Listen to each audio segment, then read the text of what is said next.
Very good morning to all. Today let's learn about hearing impairment. Any degree of hearing loss, it is termed as hearing impairment. It is one of the most common handicapping disorder affecting the children, and if it occurs during early childhood, it is the time when the child develops speech and language. So, since the child can't hear, the speech and the language development of the child lags behind. It can be mild or profound. About the severity of hearing loss, the first classification is light, where the child has difficulty in hearing the sound waves between 15 to 25 decibel, and if you see there is no impairment as such, വളരെ minute ആയിട്ടുള്ള problems മാത്രമേ കുട്ടിക്ക് ഉണ്ടാവുള്ളൂ. As such the child appears normal. The next is mild, where this range is between 25 to 40 decibel. Here the child experiences difficulty in hearing soft voices or distant speech. So വളരെ മംബ്ലിംഗ് sounds അല്ലെങ്കിൽ distant ആയിട്ടുള്ള സ്പീച്ചൊക്കെ കേൾക്കാനായിരിക്കും കുട്ടിക്ക് ബുദ്ധിമുട്ടുണ്ടാവുക. അല്ലാത്ത സൗണ്ട്സൊക്കെ നോർമലായിട്ട് കേൾക്കാൻ പറ്റും. The next is moderate, where the range is between 40 to 65 decibel. The child can hear a face-to-face speech within 3 to 5 feet. So, കുട്ടിയുടെ 3 to 5 feet അടുത്ത് നിന്ന് കുട്ടിയുടെ മുഖത്ത് നോക്കി സംസാരിക്കുന്ന കാര്യങ്ങൾ മാത്രമേ കുട്ടിക്ക് ഇവിടെ മനസ്സിലാക്കാൻ പറ്റുള്ളൂ. അല്ലാത്ത സ്പീച്ച് ഒന്നും കുട്ടിക്ക് ഇവിടെ ഇൻ്റർപ്രറ്റ് ചെയ്യാനായിട്ട് പറ്റില്ല. The next is severe, where the range is between 65 to 95 decibel. The child may hear loud noises from a distance of 1 foot. So, കുട്ടിയുടെ 1 foot അകലെ നിന്ന് വളരെ ഉച്ചത്തിൽ സംസാരിച്ചാൽ അല്ലെങ്കിൽ ലൗഡ് നോയ്സ് ഉണ്ടാക്കിയാൽ മാത്രമേ കുട്ടിക്ക് ഇവിടെ കേൾക്കാൻ പറ്റുള്ളൂ. And profound hearing loss, the range is between 95 decibel or more, and here the child is considered as deaf. So, ഇതാണ് severity of hearing loss. Let's see once more. Slight 15 to 25 decibel, ഇവിടെ impairment ഒന്നുമില്ല, child can hear everything. Mild 25 to 40 decibel, here the child has difficulty in hearing soft voices or distant speech. Moderate 40 to 65 decibel, where the child can hear if there is face-to-face communication standing at a distance of 3 to 5 feet. Severe 65 to 95 decibel, where the child can hear loud noises from a distance of 1 foot. And profound, where the child can hear this very severe hearing difficulty. Here the child is considered a decibel and the range is 95 decibel. Deafness. Deafness is defined as hearing impairment that is so severe that the child is impaired in processing linguistic information through hearing with or without amplification. So, deafness എന്ന് പറയുന്നത് ഒരു very severe form of hearing impairment ആണ്. ഇവിടെ കുട്ടിക്ക് linguistic information അല്ലെങ്കിൽ നമ്മൾ പറയുന്ന കാര്യങ്ങൾ പ്രോസസ്സ് ചെയ്യാനും കേൾക്കാനുമുള്ള കഴിവില്ല. Either with or without amplification. Amplification എന്ന് പറയുമ്പോൾ ഹിയറിംഗ് എയ്ഡ് ഒക്കെ വെച്ച് നമ്മൾ ആംപ്ലിഫൈ ചെയ്ത് കൊടുത്താലും കുട്ടിക്ക് ഇവിടെ കേൾക്കാനായിട്ടുള്ള കഴിവ് കുറവായിരിക്കും. So, deafness, it is defined as hearing impairment that is so severe that the child is unable to process linguistic information through hearing with or without amplification. Coming to the etiological factors. In etiological factors, we have different areas like genetic causes, non-genetic causes, as well as acquired causes. So, let's see about genetic causes. The genetic causes are family history.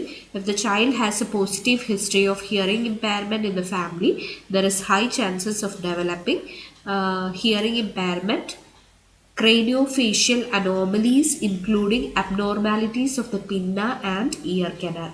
So, craniofacial എന്ന് പറയുമ്പോൾ either in the skull or in the face, if there are anomalies, and especially in the areas of pinna or ear canal. So here underdeveloped ആണ്, properly developed അല്ലെങ്കിൽ കുട്ടിക്ക് ഇത് ഉണ്ടാവാനുള്ള സാധ്യതയുണ്ട്.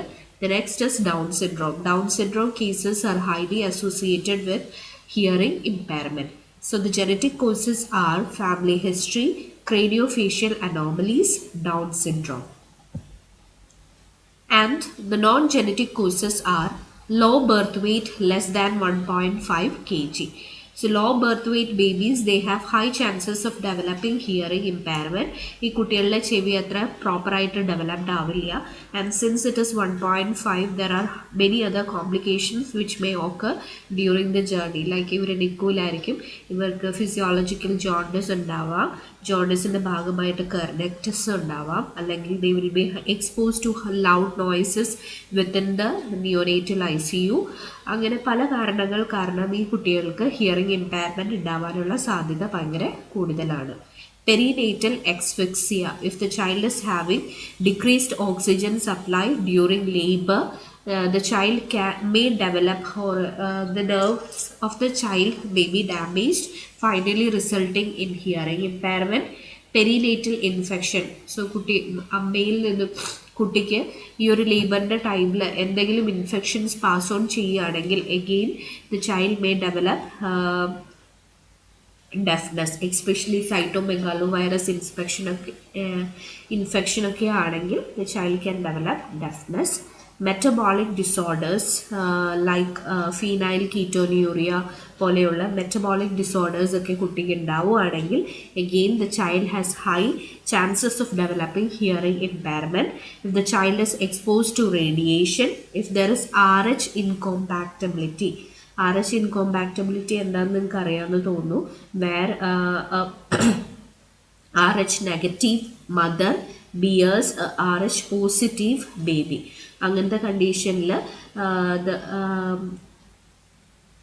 there is hemolysis due to this incompatibility. Hemolysisന്റെ ഭാഗമായിട്ട് the child will have high bilirubin content which may cause kernicterus and finally hearing impairment. If there is any kind of birth injuries and if the Apgar score of the child is between 0 to 4 at 1 minute and 0 to 6 at 5 minutes. Apgar score എന്ന് പറയുമ്പോൾ കുട്ടി ജനിക്കുമ്പോൾ കുട്ടി കരഞ്ഞോ, കുട്ടിയുടെ colour എങ്ങനെയാണ്, കുട്ടിയുടെ activity എങ്ങനെയാണ്, ഇതൊക്കെ റീഡ് ചെയ്യുന്ന ഒരു സ്കോറാണ് Apgar സ്കോർ. സോ കുട്ടി വളരെ വീക്കാണ്, സ്കോർ ആക്ച്വലി 9 ആയിരിക്കണം. അത് 0 to 4 at 1 മിനിറ്റും 0 to 6 at 5 മിനിറ്റ്സും ആണെങ്കിൽ കുട്ടിക്ക് അത്യാവശ്യം പ്രോബ്ലംസ് ഉണ്ട് എന്നാണ് അർത്ഥം.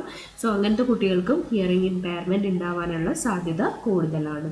So the non-genetic causes are low birth weight less than 1.5 kg, perinatal asphyxia, perinatal infections, metabolic disorders, exposure to radiation, RH incompatibility, birth injuries, Apgar score which is less than 6. And the acquired causes of hearing impairment are if the child is having chronic ear infections like CSOM ഒക്കെ കുറേ പ്രാവശ്യം ഉണ്ടാവുകയാണ്, the child can have some degree of hearing impairment. Infections like meningitis, chickenpox, measles and mumps. So these infections, if not treated properly, may result in hearing impairment. Neoplastic disorders like any kind of cancers in the craniofacial region which may affect the nerves supplying the ear and finally resulting in hearing impairment. Ototoxic drugs like loop diuretics. So ഇത് already നമ്മൾ പഠിച്ചതാണ്. ഫ്രൂസിമൈഡ്, streptomycin, ഇതൊക്കെ ഭയങ്കര ototoxic ആയിട്ടുള്ള drugs ആണ്. And if it is given for a long term duration or at a high dose, the child can have hearing impairment. Metabolic disorders, as we said earlier, if the child is on mechanical ventilation for more than 5 days. So ventilatoril കിടത്തുന്ന കുട്ടികൾക്ക് there are high chances of developing hearing impairment. Hyperbilirubinemia, jaundice അല്ലെങ്കിൽ മഞ്ഞപ്പുത്തൻ കുട്ടികളിൽ ഉണ്ടാവുകയാണെങ്കിൽ, bilirubin level ഭയങ്കര കൂടുതലാണെങ്കിൽ it may travel to the brain and finally kernicterus ഉണ്ടായി കുട്ടിക്ക് hearing impairment ഉണ്ടാവാം. High environmental noises, that is loud noises, damage the sensitive hair cells of the inner cells. The child is exposed to loud noises ഈ loud എന്ന് പറയുമ്പോൾ ഭയങ്കര